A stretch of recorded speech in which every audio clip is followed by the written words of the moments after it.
सभी छोटे बड़े श्रोताओं को सुनीता भटनागर का प्यार भरा नमस्कार। ऑडियो स्टोरीज के हमारे चैनल कहानी जगत में आप सभी का स्वागत है। हिंदी कहानियों की श्रृंखला में आइए आज सुनते हैं मृणाल पांडे जी द्वारा रचित कहानी अथः दरिद्र पुरुष आख्यान।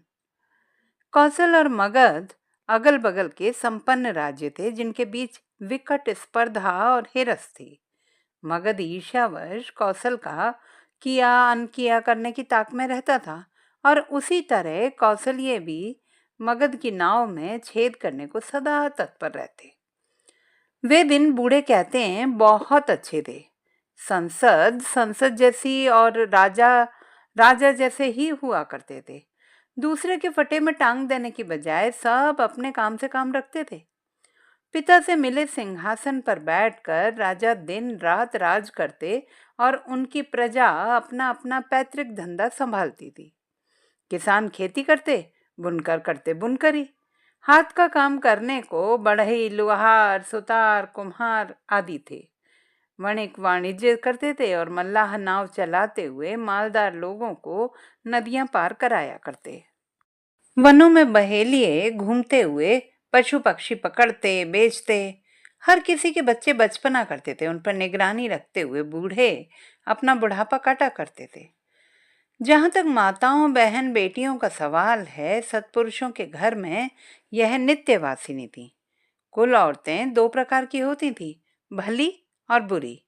भली औरतें ही माता, ब्याहता अथवा भगिनी या पुत्री होती हैं। अंतिम दो कोटियां अस्थायी सदस्याएं मान्य होने के कारण सुयोग्य मालिक मिलते ही यथा समय अपने श्वशुर कुल को रोती धोती भेज दी जाती। युवावस्था में सभी भली महिलाएं घर के बच्चे जनती, उनको पालती, घर वाले के पैतृक काम में उसका यथा संभव हाथ बटाती और उसके बाद जो भी काफी काम बच रहता उसको अकेले अपने हाथों से करती। उनको मरने की भी फुर्सत न थी। फिर भी हर वर्ष वे बड़ी संख्या में मर जाया करती थी। सुहागिनें मरती तो इससे मंदिर में दीप जलाकर वरदे वीणा वादिनी वरदे जैसे द्विअर्थिनी प्रार्थनाएं गाने वाली कतिपय कुमारियों के भाग खुल जाते। विधाता की लीला। इन निरंतर जीने, ब्याही जाने, बच्चे जनने तथा काम करते करते मरने वालियों के विपरीत अनेक बुरी औरतें भी होती थी। वे प्रायः दीर्घजीवी होती थी और नाना आभूषणों से दमकती विहसती कौशल से मगध तथा मगध से कौशल तक नगरी और राजसभा में अनिर्बाध आती जाती रहती थी। उनके पुरुष प्रायः पति नहीं, अंगरक्षक मात्र होते थे और वे इन औरतों के अपत्यों के पिता भी नहीं माने जाते थे। जब रात गए वे घर जाते तो भली पत्नियों वाले सत्पुरुष गाहक, जो पत्नियों की रोगी दशा अथवा अकाल मृत्यु से बुरी औरतों के पास जाने को बाध्य थे, उनकी कमाई पर पलते पुरुषों को जाया जीव्य या रूपजीवी कहकर उनका तिरस्कार करते थे। ऐसे पुरुष सबकी दृष्टि में संदिग्ध थे और हिंसक घटनाओं के बाद दंडाधिकारी सबसे पहले उनकी ही धरपकड़ किया करते थे। स्वैराचारिणी महिलाओं द्वारा अपने इन पालतू पुरुषों को बचाने का प्रयास नहीं किया जाता था। पकड़े गए सो पकड़े गए। सारी कमाई तो वे ही घर लाती थी। यह पुरुष कौन उनके घर के कोटे बकार भरते थे। बच्चे भी कुछ दिन रो धोकर चुप हो जाते। बुरी वाली का भरतार मरे कौन गली में, एक बहु प्रचलित उक्ति थी उन दिनों। इन स्त्रियों की कला के सादर औपचारिक उल्लेख का प्रश्न ही नहीं उठता था। राज समाज में उन दिनों हर किसी द्वारा अपनी नियत जगह सादर स्वीकार कर लेने के कारण देश सोने की चिड़िया बन गया था। उपरोक्त जनों के अतिरिक्त कुछ ऐसे छोटे मोटे शिष्ट समाज से बाह्य वर्ग भी था जिनमें गृह त्यागी, जोगी, जति, कलाकार आदि आया करते थे। जोगी जति घुमंतु थे, जब लहर उठी जंगल चले जाते। कलाकार नगरवासी थे और नाच गाकर या लिख कर नगरवासियों का मनोरंजन करके कुछ कमा लिया करते थे। जब जब अलबेला कुछ रचने की बात उठती तो राजभवन में उनको बुलवाया जाता था, जो उनके लिए हर्ष तथा शेष कलाकारों के लिए कोप का विषय बनता था। अब राजकाज की सुने। सुमुहूर्त में प्रातः गा गा कर स्वस्ति वचन करते बटुक दल महाराज को जागृत करते थे। स्नानादि के उपरांत रेशमी वस्त्रों सुवर्ण भरणों से मंडित किए जाकर वे प्रतिदिन सभा में आते, जहां अहो सिंह आया जैसी हर्ष ध्वनि से उनका स्वागत होता। सिंहासन पर बैठकर राजा लंबे लंबे वाक्यों वाले व्याख्यान देते। उनके हर कथन पर सुंदर वस्त्रों से आवेष्टित सांसद भदभद चौकी पीट कर या अहो अहो कहकर हर्ष व्यक्त करते थे। इसके तथा प्रतिपक्षी राज्य की निंदा के अतिरिक्त किसी के पास कोई विशेष काम नहीं था। एक बार देश देशांतर में जाने कैसे यह बात फैल गई कि कौशल में सब तरह का माल बिक जाता है। कुछ भी बेचने ले जाओ, भर हाथ मुद्राएं देकर कौशलवासी खरीद लेते हैं। मगध के लोगों को बात बड़ी चुभी। सभा में जब मगध नरेश को यह बताया गया तो उन्होंने अपने सभासदों से कहा, चिंता न करो, मैं अभी के अभी कुछ ऐसा अलबेला बनवा देता हूं जिसका खरीदार कोई ना निकले। फिर उस माल को कौशल भेजकर देखते हैं कि क्या होता है। सांसदों ने स्वामी भक्त सांसदों की भांति करतल ध्वनि से नरेश के प्रस्ताव का स्वागत किया। चलो, इसी बहाने कलाकार राजभवन में आएंगे। कुछ दिन खूब नई नई तरह का कौतुक होगा। यह सोच सोचकर वे सब बहुत प्रसन्न हुए। राजा ने कलाकारों से सघन विमर्श किया और उन्होंने राजा की इच्छा अनुसार लोहे का अपशकुनिया दरिद्र पुरुष का पुतला तैयार कर दिया। उसके एक हाथ में था झाड़ू और दूसरे में सूर्य। यह चकित करने वाली प्रतिमा एक बोरे में लपेटकर कौशल की हाट में बेचने के लिए मगध राज्य के एक व्यापारी स्थूलभद्र को दे दी गई, जिसका कारोबार दोनों राज्यों में चलता था। कौशल जाकर अन्य सब वस्तुएं बेचने के बाद ही इस लौह पुरुष को गाड़ी से बाहर लाना और इसका मूल्य 1,00,000 स्वर्ण मुद्राएं बताना। यदि ग्राहक न मिले तो सीधे राजभवन जाकर बाहर खड़े होकर उच्च स्वर में कौशल नगरी को बार बार दोष देना और लौट आना, स्थूलभद्र से महाराज ने कहा। मगध नरेश के कहे अनुसार स्थूलभद्र वणिक ने कौशल जाकर अपना नियमित बेचने वाला सामान तुरंत फुरत बेच डाला। जब कुछ और ना बचा तो व्यवहारियों ने उसके शकट की ओर उंगली दिखाकर पूछा, अहो, ये तेरी गाड़ी में क्या पड़ा है? यह भी तनिक दिखा तो सही। स्थूलभद्र ने बोरा खोला और अपशकुनिया नग्न पुतला निकाल कर कहा, यह दरिद्र पुरुष की लौह प्रतिमा है, खरीदोगे? नाम बताते ही आंखें फिराते हुए ग्राहक खिसकने लगे। वणिक बोला, मैंने तो सुना था कि कौशल में सब बिक जाता है। इस नगरी का कोई भी नागरिक 1,00,000 स्वर्ण मुद्राएं देकर इसे मोल ले सकता है। अरे, मगध के कलाकारों का गढ़ा हुआ बढ़िया टिकाऊ माल है, ले भी लो।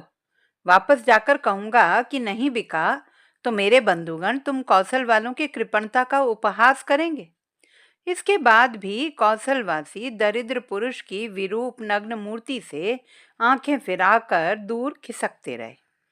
तब स्थूल भद्र वणिक राजद्वार पर गया और वहां चौराहे पर खड़ा होकर सबको सुनाते हुए चिल्ला चिल्ला कर कहने लगा, हम मगध से एक दुर्लभ दरिद्र पुरुष का पुतला बनवा कर लाए थे, जिसे कौशल का कोई नागरिक खरीद नहीं रहा। अब तो कौशलाधिराज महाराज ही इसे लें तो लें, अन्यथा अब मैं इस कौशल पर कृपण कायर नगरी का लांछन लगाकर वापस मगध जाता हूँ। कौशल की प्रतिष्ठा बनाए रखने को उद्यत कौशल राज ने उसे भीतर बुलवा लिया। दरिद्र पुरुष का वह नग्न पुतला लेकर स्थूल भद्र वणिक सभा में घुसा तो सभ्य सभासदों ने आंखें मीच ली, पर मगध के उपहास से बचने को कौशल नरेश ने 1,00,000 सुवर्ण मुद्राएं देकर दरिद्र पुरुष का वह विरूप पुतला खरीद कर उसे राज भंडार में रखवा दिया। जैसा कि हम पहले कहे आए, राजा तब अनिर्बाध राज करते थे। रीति के अनुसार करतल ध्वनि करने के बाद सभा विसर्जित हुई और सांसद घर चले गए। रात्रि का पहला प्रहर था जब एक तेजस्वी बलशाली पुरुष अचानक कौशल नरेश के शयनागार में आया और बोला, मैं जाता हूँ। तुम कौन? मैं गजदिष्ठाता। क्यों जाते हो? जिस राज भंडार में साक्षात दरिद्र पुरुष खड़ा हो वहां राजकीय गज धन, गौधन, वारिधन कैसे रहें?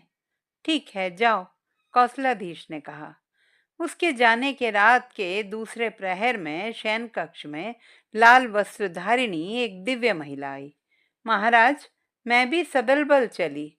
तुम कौन भद्रे? आंखें मलते हुए महाराज ने पूछा। मैं हूं राज्यश्री। क्यों जाती हो? सोना देकर दारिद्र्य खरीदने वाले राजा के पास श्री कैसे रहे? ठीक है, शीघ्र जाओ, सक्रोध राजा बोला। चतुर्थ प्रहर में विशाल वक्ष स्थल वाला एक अन्य पुरुष आया। बोला, महाराज आज्ञा दें, मैं भी चला। तुम कौन भ्राता? महाराज ने पूछा। मैं साहस पुरुष। अब की बार कौशलाधीश शैया त्याग कर उठ खड़े हुए। मित्र साहस, तुम तो मुझे मत छोड़ो।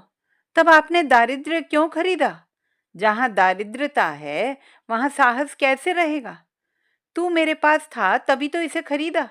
जिन मगध वालों के पास साहस नहीं था उन्होंने इसे स्वयं नहीं खरीदा, मुझे लांछित कराने यहाँ भेजा।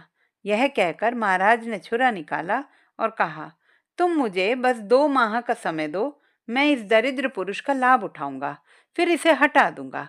अभी राजभवन से तुम तभी जा सकोगे जब यह कौशल नरेश मर जाएगा। साहस पुरुष बोला, ऐसा ना करो, मैं तुम पर विश्वास करता हूँ। तुम्हारे साथ वहां 2 माह और रहूंगा और वचन देता हूँ कि मेरे सभी अन्य साथी भी लौटेंगे। प्रातः काल कौशल नरेश ने दरिद्र नारायण का पुतला राजसभा में मंगवाकर रात का आंशिक वृत्तांत कहकर सभा को अपने साहस तथा पराक्रम के प्रति आश्वस्त बनाया। अहो वनराज सिंह सम तेजस्वी हमारे परम साहसी महाराज, कहते हुए सारी सभा ने चौकियां थपथपाकर हर्ष ध्वनि की। तदुपरांत कौशल नरेश की 1 सहस्र विशेष गायिकाओं की टोली मगध जाकर घर घर में गीतों से प्रचारित करने लगी कि किस प्रकार कौशल नरेश के राजकीय कोष में दुर्लभ रूप में साक्षात दरिद्र पुरुष विराजे। कौन कहता है कि दरिद्रता का धन कुबेरों से विरोध है? होता तो क्या कौशल इतना संपन्न बना रहता? धीमे धीमे पहले काम से मरती महिलाएं, फिर मगध के गरीब पुरवासी भी फुसफुसाकर सराहना भाव से कहने लगे कि अहो, कौशल मगध से श्रेष्ठ है। जहां झाड़ू तथा सूर्य लिए साक्षात दरिद्र पुरुष राजकोष में प्रतिष्ठित हैं, क्यों ना हम भी वहीं जा बसें? माह भर बाद कौशल ने मगध पर चढ़ाई कर दी। मगध पर अपना ध्वज फहराकर कौशल नरेश के उस विशाल क्षेत्र का एक छत्र सम्राट बनने पर पुरवासियों ने कहा, मगध तो जब से दरिद्र पुरुष के पुतले ने यहाँ से कूच किया श्रीहीन हो चला था। अच्छा है, अब हम सब कौशल की समृद्धि का भोग करेंगे। पराधीन हुए तो क्या हुआ? मगध पर पाई अभूतपूर्व विजय पर कौशल में घर घर दीप जले। कौशलाधीश ने धूमधाम से राजसूय यज्ञ किया। मगध त्याग कर कौशल आ गई नर्तकियों गायिकाओं ने नाच गाकर कौशलाधिपति तथा नागरिकों का चित्त प्रसन्न किया।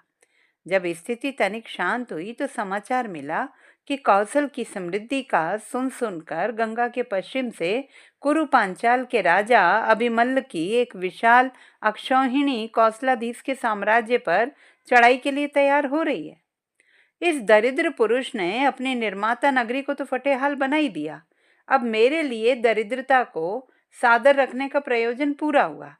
यह कहते हुए कौशल नरेश ने वह करामाती पुतला भंडार से निकलवा कर कुरु पांचाल के बाजार में बिकवाली को उसी स्थूल भद्र वणिक के हाथों भिजवाते हुए कहा कि यदि खरीदने वाला न मिले तो सीधे कुरु सभा में जाकर राजा अभिमल्ल से कहना कि इसी अपशकुनिया दरिद्र पुरुष की प्रतिमा के कारण मगध नरेश ने अपने राज्य से हाथ धोया है।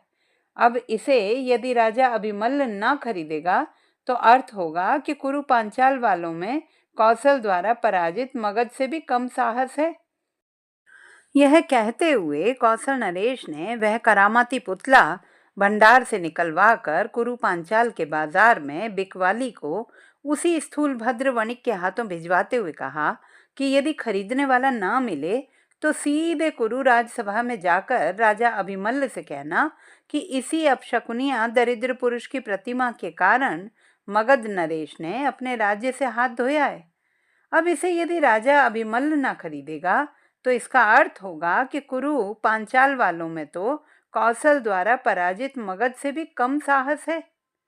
कौशल नरेश की आशानुरूप कुरु पांचाल की सेनाओं ने गंगा पार नहीं की।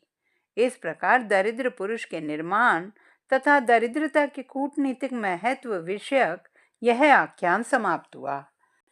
तो दोस्तों, ये थी हमारी आज की कहानी। आपको कैसी लगी कमेंट बॉक्स में लिखना ना भूलें।